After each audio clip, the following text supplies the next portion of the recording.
Mata hitam dan putih Bai Wuji bersinar beberapa saat sebelum dia berteriak dengan suara yang dalam. Linglong, Bai Shouqiong adalah pengkhianat yang akan punah lebih dulu. Suara dewa bergema di dunia Queen Yu melalui roda surga. Bai Linglong tertegun, dan kemudian niat membunuh mengalir. Tetapi Qin Yichen merasakan embun beku yang datang dari Lingling, dan segera mengertakkan giginya secara diam-diam, dan hanya bisa membiarkan Xie Feiling melarikan diri.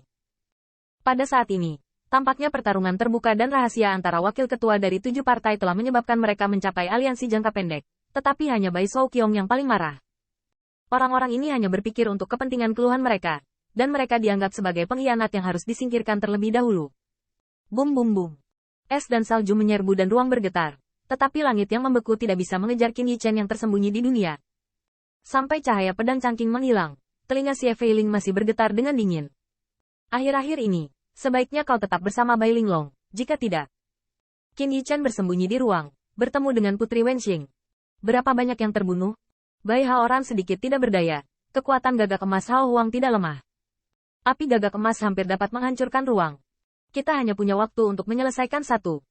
Jika kita melakukan langkah lain, saya khawatir Jin Crow Hao Huang akan berhenti. Bagaimanapun, Qin Yichen membantu mereka membuka Time and Space Rift, dan mereka tidak dapat melakukan perjalanan melalui ruang dan waktu.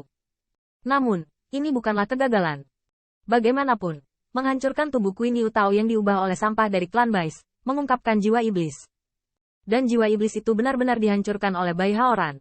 Sangat disayangkan bagi Qin Yichen. Sebenarnya Brother Jiuman dan saya ketinggalan di sini dan membiarkan Xie Feiling melarikan diri. Pertempuran di ranah waktu dan ruang sekarang membuat Qin Yichen semakin yakin bahwa Xie Feiling pasti telah menemukan peluang besar dalam beberapa tahun terakhir. Dia tidak hanya sembuh dari cedera serius dengan begitu cepat, tetapi dia juga meningkatkan kekuatannya. Bai Guanxing menghibur. Tidak apa-apa, Xie Feiling telah mengembangkan mata sejati Raja Jahat. Apalagi kondisinya saat ini. Apalagi menghadapi Bai Linglong. Saya takut bahkan Fan Star tidak berani memprovokasi dia. Seperti yang dikatakan Bai Guanxing, Xie Feiling menyeret tubuh Tao yang hancur. Dan awan jahat yang diselimuti oleh jiwa iblis masih memiliki cahaya pedang. Dan cahaya pedang masih menebas. Dan sepertinya jiwa iblisnya tidak akan pernah berhenti. Melihat bintang vanila terbang, Xie Feiling hampir tanpa berpikir, dia berteriak, pergi. Bagaimanapun, dia dan Qin Yichen memiliki kebencian, dan Fan Wanxing bahkan bukan teman. Jangan bicara tentang Bai Linglong saat ini. Apakah Fan Star adalah master yang memanfaatkan api? Dia telah mengadu dia sebagai seorang kaisar dan prajurit pangeran di Hezezudi. Dia masih ingat dengan jelas. Ketika Fan Star melihat ini, dia berteriak dengan wajah prihatin. Saudara Feiling, jangan pergi. Kamu benar-benar terluka. Coba saya lihat. Mata Xie Feiling membenci. Dia membenci Fan Wanxing, dan bahkan Qin Yichen. Pada saat yang sama, dia sangat sedih. Mengapa pisau pencuri menghinanya? Apakah Fan Star dan dia tidak punya dendam atau apa? Demikian pula, Fan Star, yang menyaksikan kepergian Xie Feiling, juga perlahan-lahan mengurangi senyumnya, dan pikirannya bergerak diam-diam. Mata asli Raja Jahat Xie Feiling itu sudah kecil, tapi dia dipukuli seperti ini oleh pisau pencuri. Aneh, bukankah ibunya mengatakan bahwa jiwa Kaisar Bihai segera terbangun, dan kekuatan pedang pencuri sangat luas? Mungkinkah dia mendapat terobosan lain baru-baru ini? Dunia klan Queen Yu adalah waktu yang bermasalah. Setelah waktu yang lama, Bai Linglong terbang keluar dari angkasa, menunjukkan keengganan. Seolah-olah dia berubah menjadi klan Queen Yu. Dia hampir tidak bisa menghancurkan ruang dan waktu Qin Yichen. Tapi setelah Bai Linglong keluar, menyapu 18 arah, ketidakpedulian di matanya tidak menghilang banyak. Guru berkata bahwa hal pertama yang harus diselesaikan adalah pengkhianat dari garis keturunan Bai Shouqiong. Tetapi guru tidak mengatakan bahwa Anda harus membiarkan Anda pengkhianat pergi. Li Suyun gemetar, berubah menjadi pita untuk melarikan diri. Matahari terbit dan terbenam. Keesokan harinya, 2 hari sebelum sidang pertama sengketa para tetua. Tapi semua pihak Baize menyadari bahwa masalahnya salah. Karena, dalam persembunyian seperti ini, bukankah itu hanya serangan diam-diam terhadap Qin Yichen? Hal yang paling menyebalkan adalah saat Bai Linglong bertemu mereka, dia tidak akan bersikap lembut. Pada saat ini, Jin Wu Hao Huang kehilangan lebih dari satu lengannya, dan bahkan bagian belakang hatinya ditusuk oleh duri es, membuat wajahnya pucat karena marah. Pisau pencuri itu pasti yang akan ditangkap dan digigit Bai Linglong. Dia berani menghancurkan kita satu persatu. Begitu suara itu jatuh, ruang di depannya hancur, dan Jin Wu Hao Huang tidak tahan kali ini. Apakah kamu masih berani datang?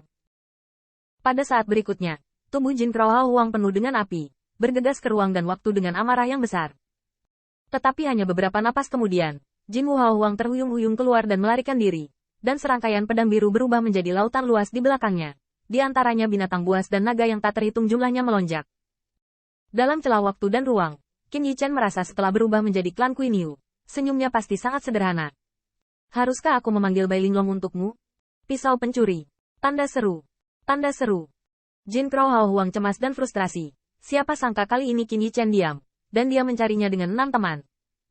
Hal yang paling menyebalkan adalah selama nafas Bai Linglong teraba, pisau pencuri akan terlepas untuk pertama kalinya. Kemudian pisau pencuri melakukan perjalanan melalui ruang dan waktu dengan seluruh kekuatannya. Bai Linglong tidak bisa mengejar dengan pisau pencuri. Dan setelah itu, dia akan mengubah niat membunuhnya untuk memburu mereka. Mati lemas Jin Wu Hao Huang bisa dibayangkan. Dia bahkan bertanya-tanya apakah pisau pencuri ini memiliki kolusi rahasia dengan Bai Linglong. Dan setelah mendiskusikannya, dia akan menargetkannya di pengadilan iblis kuno terlebih dahulu. Tetapi segera, Jin Wu Hao Huang bahkan tidak memiliki perasaan mengeluh, karena Bai Linglong sudah mengejarnya. Dan Qin Yichen melarikan diri, dan Bai Linglong sepertinya tidak mengejarnya. Tetapi yang terakhir juga menyimpulkan aturan, selama ada fluktuasi dalam ruang dan waktu, dia pasti akan bertemu dengan pengkhianat. Tidak masalah pengkhianat mana yang Anda temui, bagi Bai Linglong, membunuh tanpa belas kasihan sudah cukup. Namun, Golden Crow Hao Huang melarikan diri, yang menyebabkan 6 klan Bais lainnya runtuh. Berkelahi sendirian, apakah mereka bisa mengalahkan pisau pencuri itu satu hal? Kuncinya adalah pisau pencuri tidak bisa dipukul dan bisa bersembunyi di ruang dan waktu. Tapi begitu pisau pencuri itu menyembunyikan ruang dan waktu, Bai Linglong merasakannya dan mengejarnya. Ini hanya serangan diam-diam terhadap mereka tidak dihitung. Dan omong-omong, Bai Linglong, dewa pembunuh, dibawa kemari. Hanya dalam satu hari, klan Bais dari 6 partai hampir runtuh. Pada akhirnya, mereka berdiskusi sebentar dan akhirnya mencapai aliansi singkat. Ketika mereka bertemu, mereka tidak bisa menahan diri untuk tidak marah dan mengutuk bahwa ortodoksi Bais jelas-jelas bakatnya layu. Bagaimana klan Bais dan kontertif Kaisar Ke dapat mengubah permainan mereka? Bahkan 7 wakil kepala keluarga di luar roda jalan surga memiliki wajah yang suram mengapa pisau pencuri Feng Tianxing dapat menuntunnya melalui hidungnya. Wajah Bai Wuji juga tidak pasti. Dia tidak akan membiarkan Bai Linglong tidak menyerang 6 pihak lainnya. Bai Ze, bagaimanapun juga, mereka juga bukan sekutu. Tetapi karena ini, pisau pencuri ini digunakan olehnya, dan itu menjadi kekuatannya sendiri untuk menangani chip tawar-menawar dari klan Bais ke 6 arah. Namun ketika ke-6 pihak Bai Ze memutuskan untuk bergabung sementara dan berpelukan bersama, akhirnya dia menghilang selama 1 hari. Jujur saja, melihat ledakan ruang dan waktu di hadapannya, mereka benar-benar akan runtuh.